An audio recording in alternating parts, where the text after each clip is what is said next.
Welcome back. 7 questions with NTG. I am here with the one, the only Miss Black Genez. Woo woo. Hello, nice to meet you, everybody. All right, so on a serious note, I just want to talk about, or have you talk about, before we get into the questions, before I pick your brain a little bit, I just want to talk about the organization of Miss Black Genez. Of course, you are the reigning Miss Black Genez from 2020 forward. Yes. But Miss Black Genez in and of itself is a movement. Mm-hmm. A very wonderful, beautiful movement. Can you talk about that just a little bit?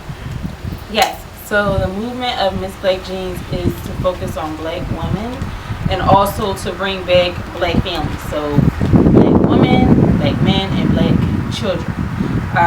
We go out to different events where we have different beautiful black women from all over. So the key point of Miss Black Genez is if you line everybody up, had on blue jeans, a white t-shirt, and their hair out, you wouldn't be able to know where anybody is, who anybody were. Okay. So that means you have somebody from Haiti, America, South America, and also from the continent. So it's just to start putting the pieces together of the African Diaspora and show people that we are the same, we are one, we are brothers and sisters. And also to start having everybody look at the genotype and phenotype. It doesn't matter where your destination is, it is your origin. Where did you come from? Okay, so that makes sense. So basically, we need to focus more on, which I think black people as a whole, but let's talk about the sisters because that's what we're talking about right now. Yes. We need to focus on where we're the same and not where we differ. Yes. So that we can start to actually unify. Yes. Okay, all right, that makes a whole lot of sense. So it ties right into my first question. It's a nice little segue. All right. So do you consider yourself American first or black first? I consider myself black. America is just where I was born. Right. But if you look at my skin, you walk up to me, it has happened a lot of times. Where are you from? What island are you from? What part of the country are you from? Are you from the continent? So it's, no, I'm just black. Right. And I think that's important because, you know, people identify. They might say, listen, I'm Italian, I'm Irish, whatever their nationality is. We're black people. Why can't we identify as who we are? Yes. You know what I mean? So that is important to make that distinction. So this is a taboo one, right? Yes. But I want to know, how do you feel about dating outside of your race? How I feel about dating outside my race? No. It's a big no for you, huh? Big no. Big N, big O. No, that is one thing I would not ever do. Okay. And what's the reason behind that? Black men, you gotta love them. Oh, well, listen, you get no arguments from me. No arguments. Personally, when growing up, I seen black love. I seen, my mom and my dad, they're both black. So, and then everybody in my family. So the only thing I know is black love. Personally, I don't want to have to explain myself to my spouse with every little detail. The telepathic, if I give you that, we gotta go. Or even down to, from even being natural. Like one day you might see me with braids, next moment you'll see me with my hair out, and it won't be a shock. You'll be like, oh babe, you're still beautiful. Right. And with being a black woman in America, you have to deal with a lot of microaggressions. Sure. And my spouse, when he is, he'll be black. Right. And he'll understand that. So I won't have to get frustrated trying to explain why I feel this type of way or why this was that, because he already knows, because he also deals with the same microaggressions throughout the day. You can relate to each other. Like you said, it's just a look. It's like, they got me today, but we got this together, right? Yes. Plus, you don't want to be a fetish. Sometimes with interracial dating, we're fetishized, basically. The guys, they want to, let me touch your hair, let me do this and that, because they just want to see what it's like to mess with a black woman. Yes, it is. It's sad how bad fetishes are right now, and a lot of people try to say, oh, it's a love thing, or it's they try to put it off as love, and it's not. Right. As like you really start looking into it, you start seeing how it can be a fetish. Yep. Like, I'm good. Yeah, I'm good with that. So, Mother Tubman, I call her Mother Tubman, but Harriet Tubman, for those that don't know, you should know. But if you don't know, do some research. But talk about Harriet Tubman, because I think Harriet Tubman doesn't get the credit that she deserves. I mean, talk about doing the work. Mm-hmm. She did the work for maybe 1,000 people. She did the work. So talk about Harriet Tubman and her importance. Okay, so Harriet Tubman, she the girl though. Yes. Harriet Tubman, she was an abolitionist, a revolutionist. She was a hunter. A lot of people didn't know she was a hunter. So she knew about the woods. And a lot of people don't know that during the army, she actually became a general. So imagine being 5 feet. I think she was like 4'9", 5 foot, and you're having these dizzy spells, and wow. It got to the point you're a child, one of 9, and something in her was like, you know what, I'm not doing this. Right. I'm not gonna get beat. I'm not gonna have to do stuff that I know this is not of God. Right. So within her having those dizzy spells, God talked to her, and she was able to navigate from the Dixie line in Maryland all the way to Philadelphia. So that is, I want to say that's over 100,000 miles. Right, and we're talking about on foot. Yes. So she traveled from Maryland, Dixie line, crossing the Dixie line, all the way over to 2nd and Market in Philadelphia. And then of course she made her home up in Canada. But she made that trip, what, like 7 to 13 times, I believe. Wow. And saving almost 700 people. And she didn't go for her parents first. Her parents was a little bit scared. So her last trip is the trip that she got her parents. Doesn't that make sense? Yes. That's how it goes, right? Yes. Sometimes your people are the last ones, right? Yes. Sometimes family members are the last ones, because you know why? They have to keep looking at you to see, like, okay, maybe that was luck. Right. Okay, 2nd time. Oh, all right. 3rd time. Okay, it might be something more than luck. Right. Because they had, back in the day, they had $40,000 dead or alive bounty hunt on her. So you're doing that so many times, 13 times. You're doing that so many times. It's like, okay, this can't just be luck. Okay, God really is watching her. So it's like, between knowing the land, and of course they're putting traps in between, she's able to still maneuver and run circles around these white people and still save people. So absolutely. I thought that was amazing. Yeah, it was amazing. It was a risk. It was faith. Yes. I mean, all roads. And on top of that, what people don't know too is Harriet Tubman was married twice. So listen, she was on her journey, but listen, she still had love in her life, which is important. It lets you know, like, you got work to do, but black love is so important. Yes. It's so very important. And both husbands were black. Yes. So that's important to mention. Talking about the black men, what's your opinion of black men? How do you feel about our brothers? I know I love the brothers. How do you feel about the brothers? First, how I feel about black men? Love them. They are the best thing that God can ever done for us. Yes. Especially when you have a black man that is true to himself. Yeah. And is definitely true to culture, traditions, and also brought up with a black mother and a black father in the household. The most solid person you can ever have on your team. Right. Yes. Partners, right? Yes. What about, so this is another topic that seems like every time it comes on the floor, the politicians don't really want to delve into it.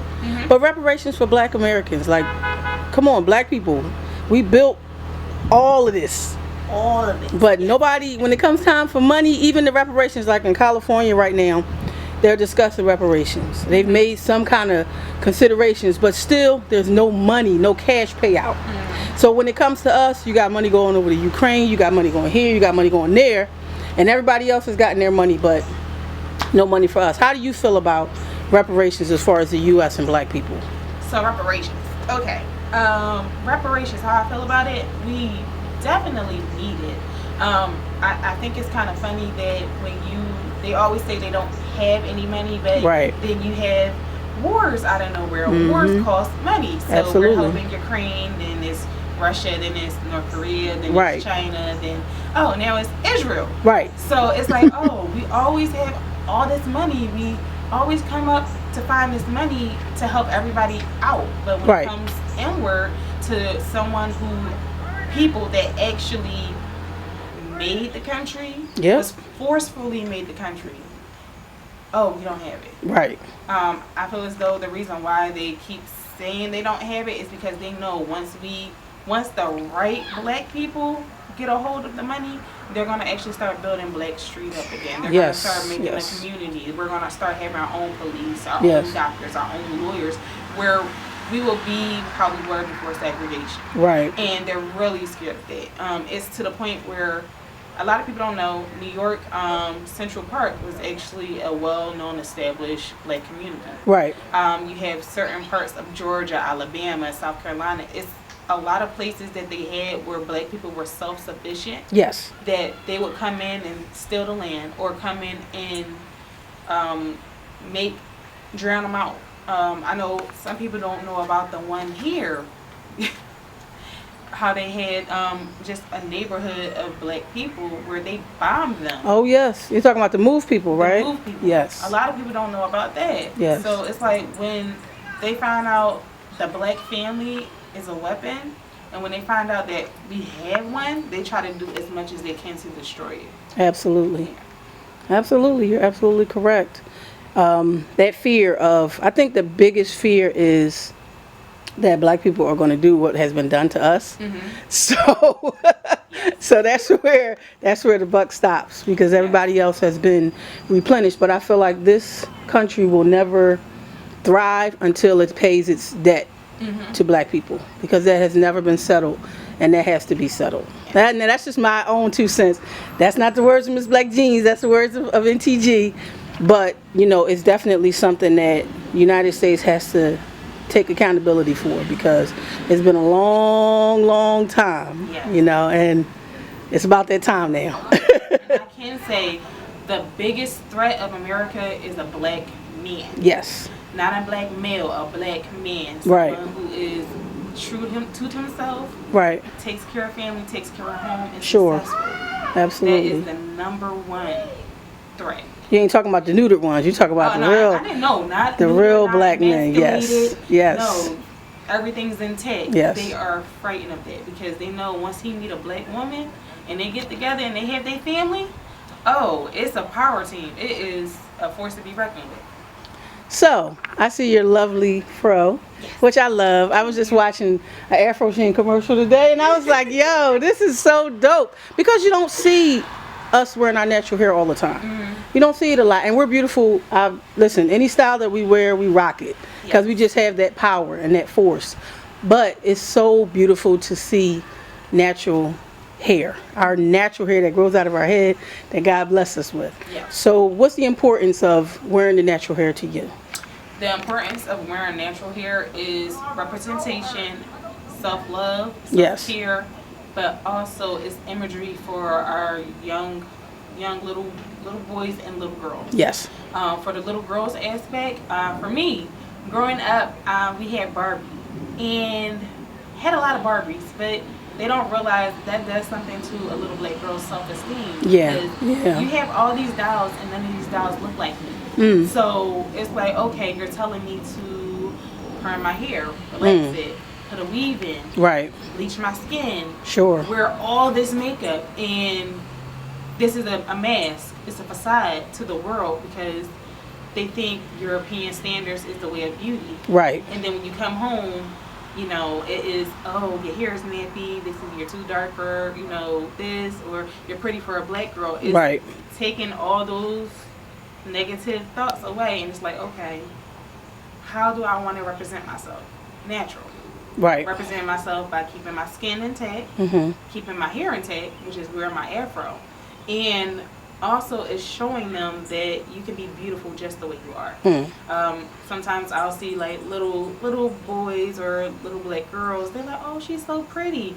It's so cute because the little boys they go into a trance and they just like, start smiling and cheesing. I'm sure. And they're just waving. But I realize they need that. They need to see what a black woman in her natural state, yes, what we look like. So right. when they get older, okay, I need to find that. Right. That's what I want. Mommy, she's pretty. I like that. Right. So just keeping that imagery alive and keeping it strong, so they don't try to come back and get our kids. So that's a great. I mean, you hit the nail right on the head.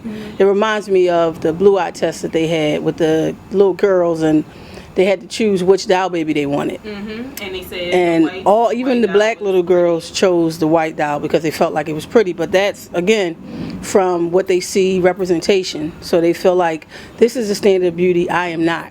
Yeah, and also what they're taught in school. So growing up, you don't see black teachers. Right. Much. Now today you do more. Yeah. When I was in school, majority of my teachers were white. Right. So it's like, okay, if you're being taught by a white teacher in the classroom for like 8.5 hours, then you go home and you see a commercial for Just For Me perms, or you see the Ambi or the orange soap for people bleaching their skin. Right. So it's like all around they're showing you and teaching you self-hate. Sure. So absolutely. The number one classroom should be home. So if home is not fixing that every single day, and they're not telling you to be proud of who you are, stand up for who you are, stand up for what you look like, then it could get a little bit murky in a little kid's head. Yeah, definitely. That's great points all the way around. So I have one more question for you. Yes. All right.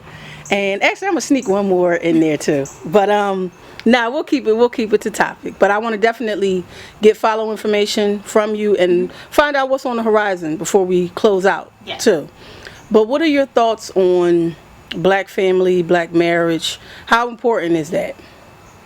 My views on black families and black marriages, it is excruciating important because now in today's age, no offense to each what you like, but I want my husband to be black. Right. And nowadays they push the interracial couples. Oh yes. Too much for me. Yes. And you don't see the black man and black woman as much as we would want to. Absolutely. So for me, my husband gotta be black. Right. My kids, they gotta be black. Right. I'm like, oh, grandma and grandpa, they were black.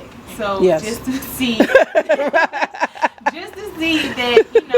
you have to see a representation of what you want. So it's like, okay, I want my legacy to be black, proud, strong, peace and hair grease. Right. Afros, absolutely. Everything. So I want that to be a solid foundation. So when it is very important to have black families, it is very important to have black marriages. Yes. And it's also important to see black love. So I know a lot of times people are like, oh, the black woman, the black man, but no, also seeing the black man protecting his wife's virtue and the black woman protecting her husband's dignity. Wow. Seeing that also, seeing the balance in between. Right. That's a healthy balance. So absolutely. That's also a good imagery also. Not any of this toxicness going on, like it's healthy love, godly love. That's what we need to see. And how about we popularize not making that a taboo thing to say, I want to have a black husband and black children. Why for every other race it's okay to have the blonde hair, the blue eyes, you have your family, and that's cool. And there's nothing wrong with it. But whenever black people say, I want my children to be black, I want my husband to be black, it's taboo.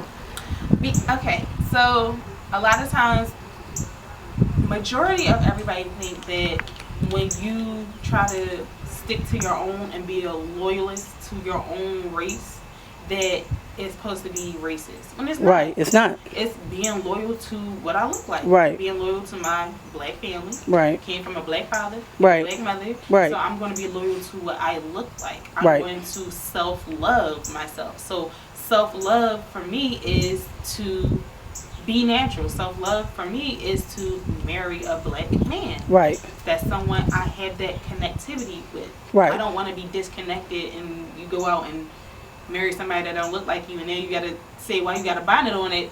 2:00 Right. a.m. He already understands. Yeah, it's like here. I'm like, okay, you already know when the body come on. Oh, we're not going anywhere. Okay. Absolutely. So it's that, again, telepathic. You know that person. You're connected, because to love yourself, to love someone else that looks like you have to love yourself. Right. So it's a mirror. Right. And it's, again, not putting down any other group. No. It's not saying anybody is less than or above or anything like that. It's just loving who you are. Yes. Right. Okay, that makes a lot of sense. Miss Black Genez, I appreciate it. Appreciate the time coming out and chatting with me today. Thank you. Where can people follow you? Where can people follow Miss Black Genez movement? Okay. So we are on TikTok, Facebook, and also Instagram. It is Miss Black Genez. Yes. MISSBLACKGENEZ.